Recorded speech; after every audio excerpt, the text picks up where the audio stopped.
There are new developments this morning in the case of George Smith, a Connecticut newlywed who disappeared in 2005. Until now, it appeared he fell off a cruise ship by accident. But as 48 Hours correspondent Susan Spencer reports, the FBI has evidence now raising the possibility of foul play. Nearly 7 years after George Smith vanished from his honeymoon cruise in the Aegean Sea, authorities finally may be close to solving the mystery of his disappearance. This might be the piece of the puzzle that everyone's been missing. The FBI is in possession of a video made by the 3 men who were with Smith the night he disappeared. Video that is said to show them mocking him and making incriminating statements. To me, it was amazing that people would actually film themselves in talking about somebody's death in such a fashion. While much of what happened that night on the Royal Caribbean ship is unclear, here is what we do know. Early on the morning of July 5th, 2005, George Smith was partying and drinking heavily with his new bride, Jennifer. The couple got into an argument, and she stormed off. She was found hours later, passed out in a hallway in another part of the ship. Around 3:30 a.m., 3 vacationing Russian-American students who'd been partying with Smith helped him back to his cabin. The 3, later dubbed in the press as the Russians, always have maintained they put Smith to bed and then left.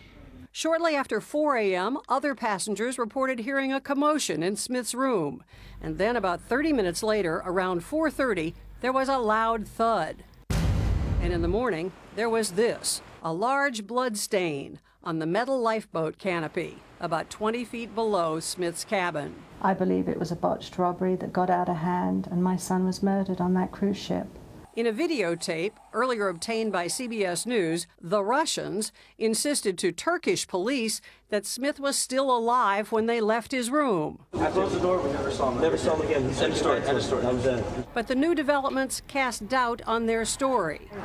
And Smith's family is hoping finally justice may be served. We want to see arrests, we want to see indictments, we want to see convictions. For CBS This Morning, Susan Spencer, Washington.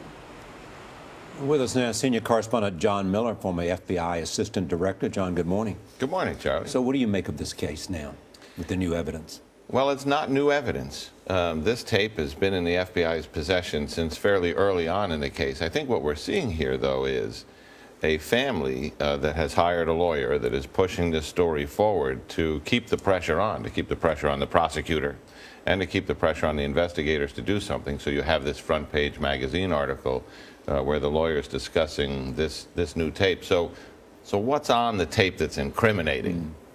And that is, I mean, you saw a clip of the tape of that interrogation. This is the day after that police interrogation. And by the way, I mean, this is out of the manual of how not to conduct a murder investigation. You don't gather all the suspects together with their parents and then go around and you separate everybody and get their stories. But on that tape, the next day, they're sitting around a round table like this one at breakfast in the dining room, and they're kind of passing the camera around. And, you know, they're laughing about the case, they're mocking the victim, George. And they get to one individual, one of the Russians, who says, "We gave that guy a paragliding lesson without a parachute." And they all laugh, and it keeps on going. And that is the incriminating statement that the lawyer cryptically refers to in this article. So then he is taking that statement and saying they basically admit they threw him over the railing? Well, the statement is what it is. They don't say we threw him over the railing, but it certainly implies that we gave him a paragliding lesson without a parachute. It certainly implies that, and it is at least an incriminating statement. There's some talk, too, though, of the relationship that all of these guys had. The victim and these other men, they'd been out partying all night. Is there any thinking that there was some foul play in that partying? Could anything have been slipped into a drink?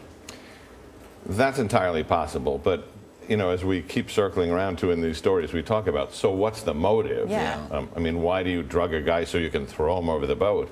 And the investigative theory has been that George Smith allegedly told, and this is according to the debriefings of the men by investigators, allegedly told them that he had $15,000 or $50,000.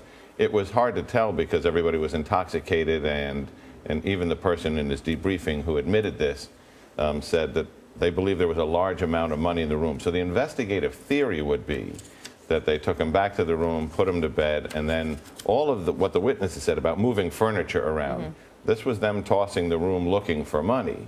But nobody's ever admitted to that, and there's no camera in that room to make that happen. So you have the statement of one person who says, we understood there was money in the room, but I wasn't in there at that point. Can I ask you yes or no? Do we know if there was actually money in the room based on what the wife had to say? I don't know. Okay. John Miller, thank you.